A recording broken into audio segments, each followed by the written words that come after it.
अली हसन के घर पे मैं मौजूद हूँ, जो कि 13 साल का बच्चा था। उसे लालच दी गई, उसके साथ दोस्ती की गई और दोस्ती करने के बाद उस 24 साला दरिंदे ने दरिंदगी करने के बाद उसका जो धड़ था ना और गला अलहदा कर दिया।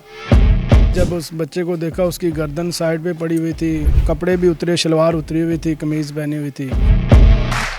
दरिंदा इधर ही रहा, वो भागा नहीं, उसको खौफ नहीं आया कि मैंने बच्चे को कत्ल कर दिया है। कभी डांटिया ही नहीं सी छेती सानू, ना तंग तुंग भी नहीं, सही हसदा खेडदा जांदा सी। आदे टाइम ते उन्हें जाना पट्ठे वड्डण वास्ते गया तो उन्हें वेखी उत्थे बेचारे ने, तो उन्हें रोला पाया कि इत्थे लाश पई है बच्चे दी।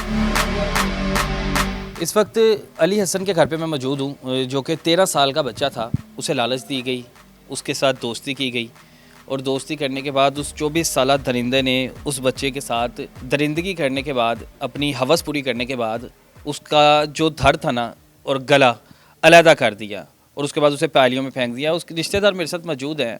आपको वक़्वे की कब खबर हुई थी? मैं पहले तो बच्चा मिल नहीं रहा था, हम ढूंढ रहे थे, तो 2 दिन बाद हमें किसी ने कॉल की कि फसलों पे बच्चे की किसी की लाश पड़ी हुई, आप देख लें वो अगर आपका बच्चा है तो हम फ़ौरन ही गए। हमारे जाने से पहले पुलिस पहुंच चुकी थी। तो हमने जब उस बच्चे को देखा, उसकी गर्दन साइड पे पड़ी हुई थी, उसकी कपड़े भी उतरे, शलवार उतरी हुई थी, कमीज़ पहनी हुई थी। तो हमने जब देखा तो वो हमारा ही बच्चा था। हमने कपड़ों से, जूतों से और उसके जिस्म से पहचान लिया। चेहरा उसका पहचाना नहीं था जा रहा। चेहरे से खाल उतारी हुई थी, आंखें नहीं थी, उसका नाक ना, उसके सर के ऊपर बाल थे, सिर्फ एक हड्डी थी खोपड़ी की। वो हमने उठा के तो ले आए। वो दूसरी क्राइम टीम आई, उसने अपना काम किया, पोस्टमार्टम किया, तो वो चीज़ देखने वाली नहीं थी। तो हमारी तो वहाँ पे टांगे कांप रही थी। इतना ऐसा हमने कभी देखा ही नहीं था, दर्दनाक। ऐसा जालिम ने बच्चे को लालच दे के उसके साथ ज़्यादती की, उसके साथ दरिंदगी करके फिर उसकी गर्दन लैदा करके उसको फसलों में फेंक के आ गया। फिर ऐसा है कि वो दरिंदा इधर ही रहा, वो भागा नहीं, उसको खौफ नहीं आया कि मैंने बच्चे को कत्ल कर दिया है।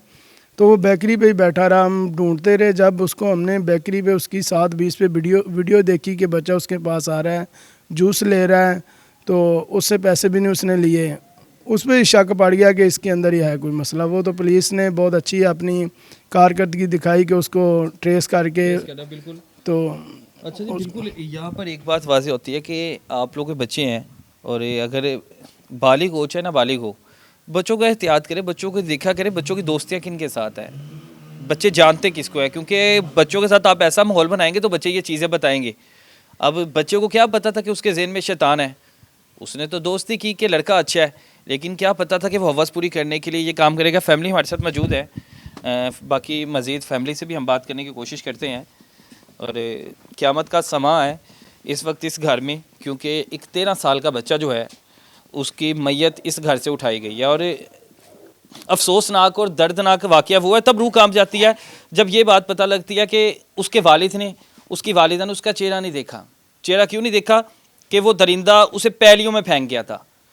2 दिन तक उसकी जो लाश है वो जानवर बेहुरमत ही होती रही ना। कोई जानवर इधर को खींच के लेके जा रहा है, कोई उधर को लेके जा रहा है, और एक गर्दन जो है उसके धड़ से अलहदा हो गई हुई, उसकी आंखें निकल गई हुई, उसके कान उतरे हुए। अल्लाह माफ़ करे, अल्लाह ताला माँ बाप को सब्र दे। वालिदा मेरे साथ मौजूद हैं। माँ जी, अली हसन की कम करदा सी? दर्जियां कोल बाई जांदा सी।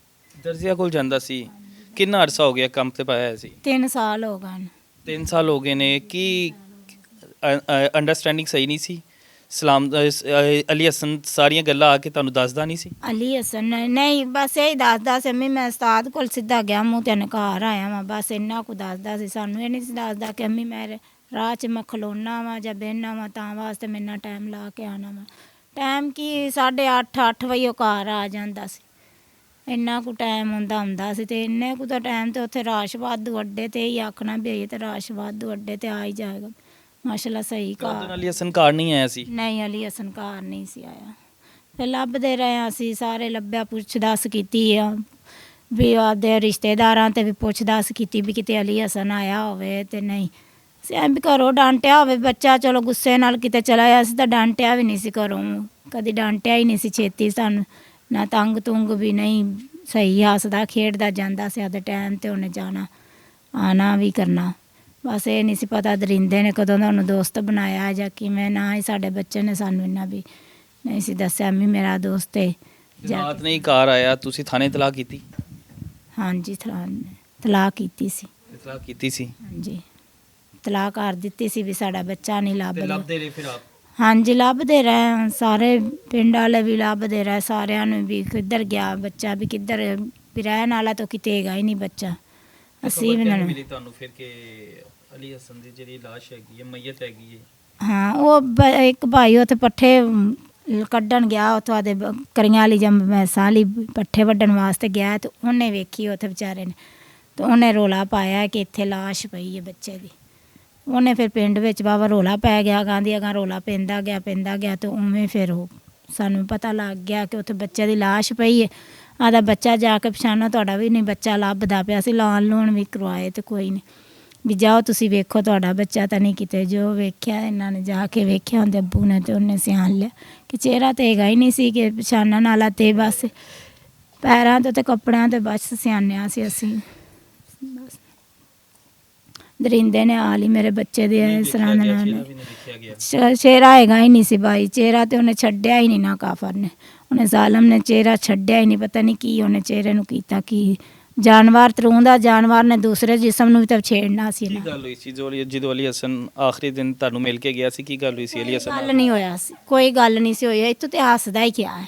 ਹੱਸਦਾ ਗਿਆ? ਹਾਂ ਕੋਈ ਉਹ ਗੱਲ ਆਖਰੀ ਨਹੀਂ ਸੀ ਦਿਨ ਨਾ। ਸੀ? ਹਾਂਜੀ ਉਹ ਜੁਮੇਰਾਤ ਨੂੰ ਸਵੇਰ 8:30 ਵਜੇ ਗਿਆ ਮੈਂ, ਨਾਸ਼ਤਾ ਕਰਕੇ ਗਿਆ ਸੀ? ਹਾਂ ਰੋਟੀ ਖਾ ਕੇ ਗਿਆ, ਨਹਾ ਕੇ ਗਿਆ, ਮੈਂ ਖੁਦ ਲੀੜੇ ਉਹਨੂੰ ਇਸਤਰੀ ਕਰਕੇ ਦਿੱਤੇ ਨੇ, ਪਾ ਕੇ ਗਿਆ ਆਪਦੇ ਹੱਥਾਂ ਨਾਲ। ਮਾਸ਼ਾਅੱਲਾ ਸਹੀ ਹੱਸਦਾ ਖੇਡਦਾ ਭੱਜਾ ਜਾਂਦਾ। ਅੰਮੀ ਮੈਨੂੰ ਲੇਟ ਕਰ ਦਿੱਤੇ ਕੰਮ, ਤੇ ਮੈਨੂੰ ਲੇਟ ਕਰ ਦਿੱਤੇ। ਮੈਂ ਕਿਹਾ ਨਾ ਕੱਪੜੇ ਨਹਾ ਕੇ ਬਦਲ ਕੇ ਫਿਰ ਜਾਣਾ ਈ, ਤੇ ਨਹਾਤਾ ਹੈ ਤੇ ਨਹਾ ਕੇ, ਤੇ ਅੰਮੀ ਤੂੰ ਮੈਨੂੰ ਲੇਟ ਕਰ ਦਿੱਤਾ, ਉਸਤਾਦ ਨੇ ਆਖਿਆ ਸੀ 8 ਵਜੇ ਤੂੰ ਆ ਜਾਣਾ, 8:30 ਹੋ ਗਏ। ਮੈਂ ਕਿਹਾ ਚੱਲ ਪੁੱਤਰ ਮੂੰਹ ਤੇ ਆਨੇ ਭੱਜ ਜਾ, ਬਸ ਇੰਨੀ ਗੱਲ ਹੋਈ ਹੈ। ਉਹ ਆਖਰੀ ਵਾਰੀ ਭੇਜਿਆ ਤੇ ਉਸ ਤੋਂ ਹਾਂਜੀ ਬਾਅਦ ਉਹ ਆਇਆ ਹੀ ਨਹੀਂ ਸ਼ਾਮ ਚਲੇ ਨੂੰ। ਗਿਆ, ਸੁੱਤਾ ਪੁੱਤਾ ਹੀ ਚਲੇ ਗਿਆ, ਦੁਨੀਆ ਤੋਂ ਹੀ ਚਲੇ ਗਿਆ।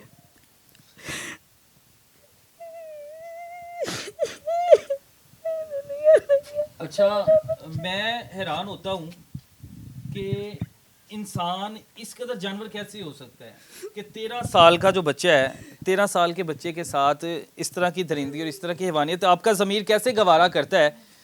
ये माँ तड़प रही है, रो रही है अपने बच्चे के लिए, इसलिए इसने उसे पाला था, मुश्किलात काटी, खुद भूखा रहा, बच्चों को खिलाते रहे कि कोई भी जानवर उठे, कोई भी हैवान उठे और उस बच्चे के साथ इस तरह की हैवानियत इख्तियार करे और मार दे। लेकिन हैरत की बात ये है कि ऐसे मुजरिमों के केस जो है ना वो लटक जाते हैं। मेरे ख्याल से तब तक ये दरिंदगी ख़त्म नहीं होगी जब तक इस तरह के जो हैवान हैं, जानवर हैं, क्योंकि इंसान नहीं कहना चाहिए ऐसे लोगों को, ये इंसान कहलाने के काबिल ही नहीं है। और हकीकत ये है कि ये इस माशरे में रहने के काबिल भी नहीं है, ये इंसानों का माशरा है। अगर इस तरह के जानवर, इस तरह के हैवान, दरिंदे इस तरह घूमेंगे तो हमारे बच्चे महफूज नहीं रहेंगे, हमारी बच्चियाँ महफूज नहीं रहेंगी।